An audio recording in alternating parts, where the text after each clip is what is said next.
Okay, good morning. So Raising Brightness stands for making the life of the parent a little bit easier in these times.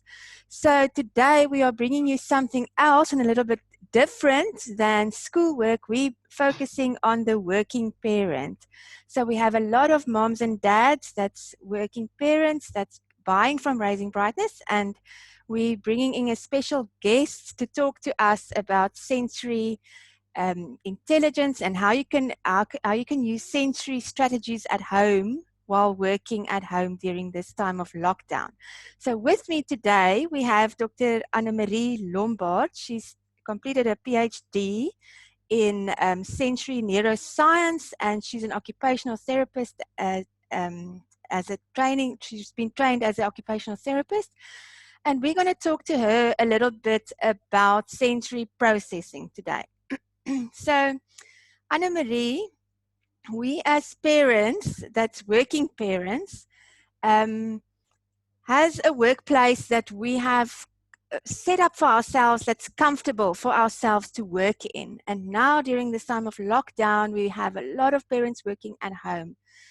How important is our environments for our productivity? Morning, Yolanda. Firstly, or shall we say good morning, good afternoon, good evening, because we don't know when people will be listening to this recording. Obviously, the environment is critical. And I think from us as occupational therapists and considering the brain and the senses, your brain is being flooded with information on a daily basis, consistently all the time. And with us being in lockdown now, it means that we are most likely in a bit of more chaotic, unstructured environments and something that we're not very used to. So whenever there's a screaming child or there's a ringing phone or the dog is barking, all of the stimulation around us actually get filtered into our brains. And each of us have a unique way that we process this. So you've asked for 10 minutes and I possibly can keep you busy with 10 days. So, the point is just to make that the brain gets flooded with information and sensory overload is real. And if we understand our environment through the senses, we can make really great, easy, practical strategies to minimize the impact that it has. So it directly influences focus, attention, and emotion and has an impact on productivity for sure. Okay, so there will be a definite impact on productivity during this time if we don't structure our environments. Absolutely, absolutely. Okay, so you, as an OT or as a sensory specialist, are working in the corporate environments, usually on establishing appropriate sensory environments in order for them to increase their productivity. How can we take what you teach the corporates and implement it in our home situations for working at home during this lockdown period?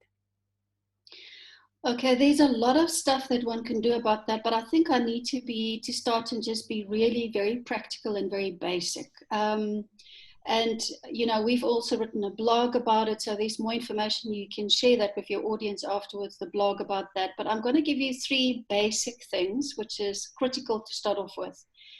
If you work from home, you have to set up an environment for you, which is your workspace. And I know for some of us it might be easier because we will have a study and some of us won't not have a study, but then try to create a space which is your own.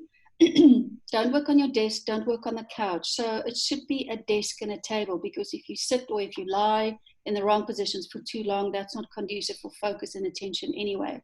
So your environment should be as conducive as possible, with a desk and a chair and a little bit a secluded area, or as secluded as you can make it, where you can function from. So that's number 1.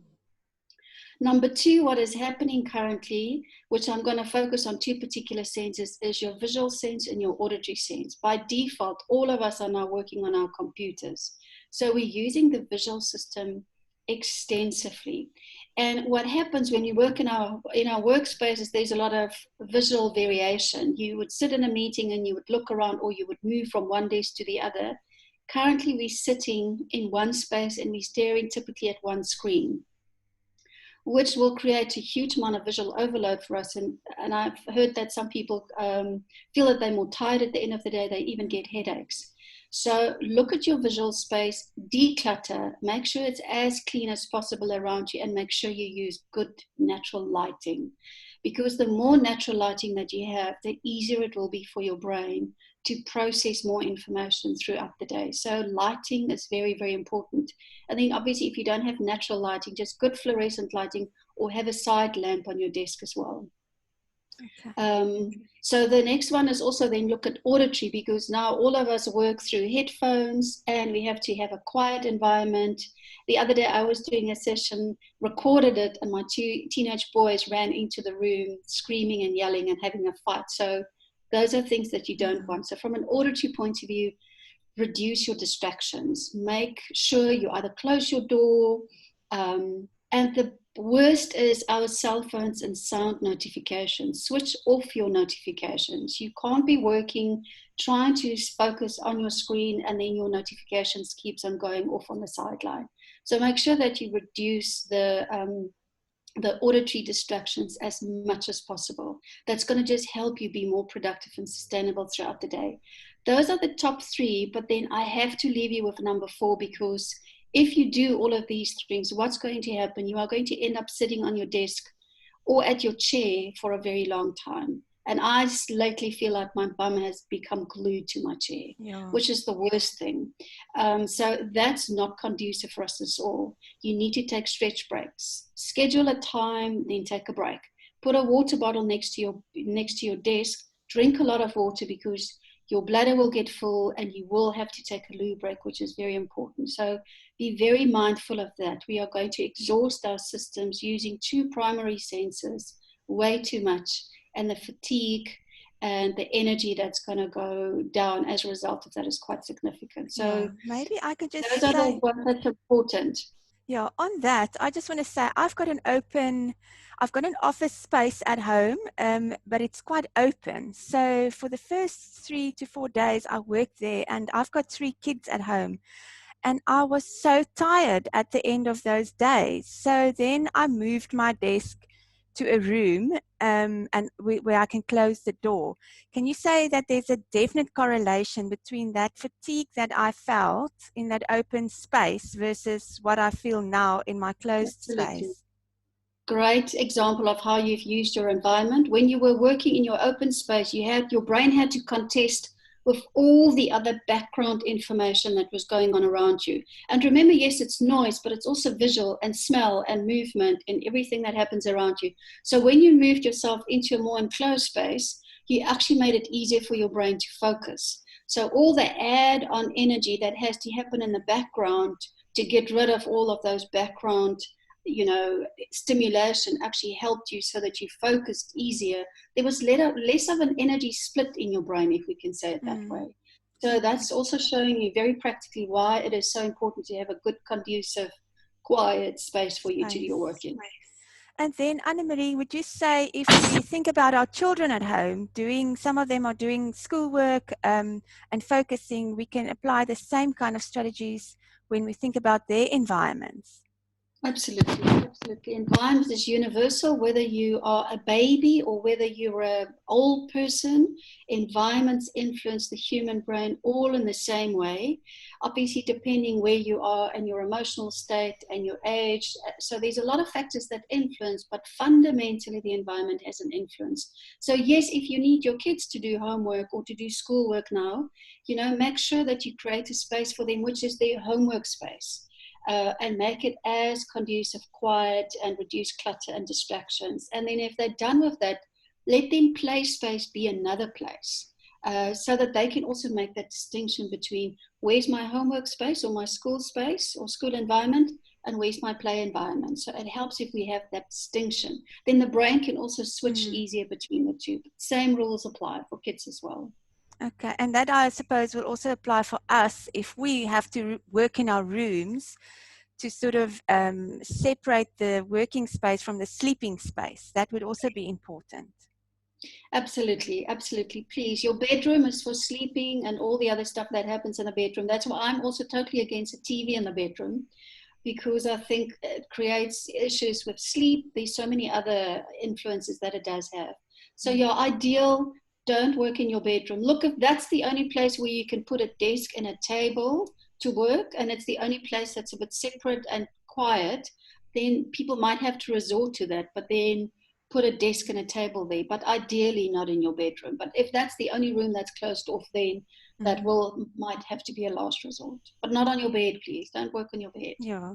Okay. So in closing, is it correct if I say that if you work in a environment that's open and noisy versus your closed environment, you can say diminish your time of working or work less because your productivity will be so much more in your proper environment than in the open space. So say we work 5 hours in our open space, we're actually losing 2 or 3 hours of that working time, where if we work for 2 hours in our closed environment or our sensory environment that's correct for ourselves, that would have been similar.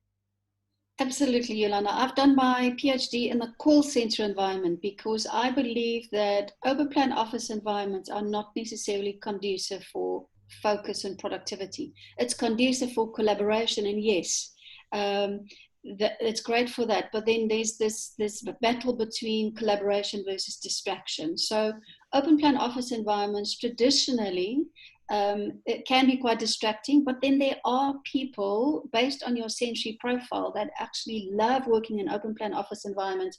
Those are typically people that might be struggling with home working at the moment. They feel bored or they feel alone.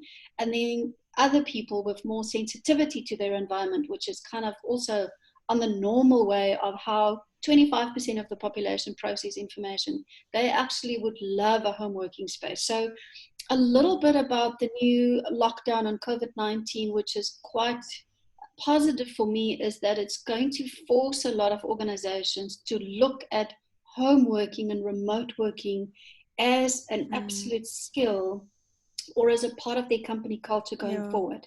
And I think that's brilliant because there is a lot of people that are going to be a lot more productive working from home. So if that flexibility is being enhanced after lockdown, I would certainly be the happiest person in the world. For Because I think a sensory-wise. combination makes sense for a lot of people, absolutely. Yeah. And it drives higher productivity. So, and I think we should see home working, if it's used correctly by the right group of people, that it's actually a productivity booster. Yeah. It is. Okay. Okay. In closing, you've got sensory profiles online available to people that want to find out more about their sensory profile.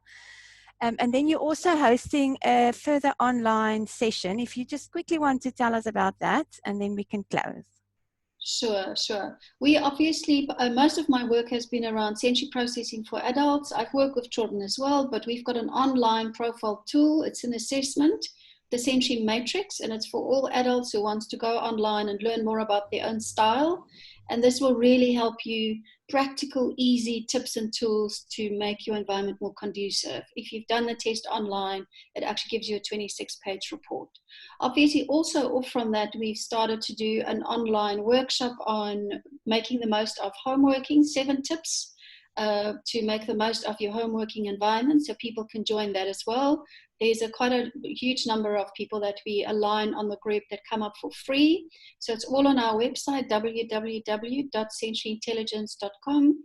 Feel free to join us, and we'll also be rolling out fairly more other online courses and workshops as well. So please look at that, and we'd happy to see you in our Zoom room. Okay, great. Thanks, Annemarie. I hope for all the parents of Raising Brightness, this has meant something. It's a difficult time. I'm also a parent working from home all of a sudden, and it's a difficult time to adapt. But I think if we take the strategies that we can get and apply them, this time is going to be so much easier for us. So have a good day and enjoy working from home.